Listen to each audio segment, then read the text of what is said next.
What I was really passionate about was understanding the mechanics of how plants interact with their environment. And to keep doing that dream job, I realized I needed to make my shoes a bit bigger. We are developing technology to help other scientists interpret how trees are responding to climate change. So people were first, for example, chopping down a tree and then counting tree rings like many years ago. Like they started to understand tree response to climate change before Da Vinci. It's really old practice. And what we're doing now is using really high-tech technology now to get much more detailed information on what the climate was like and how the trees were responding to climate change.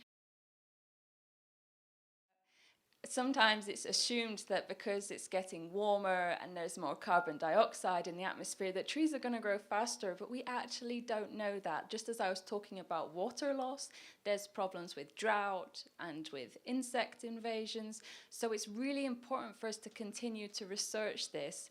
And when it comes to the future of forests, of course, logging will always have a really big role, but there is this balance between tree growth and logging rates as well.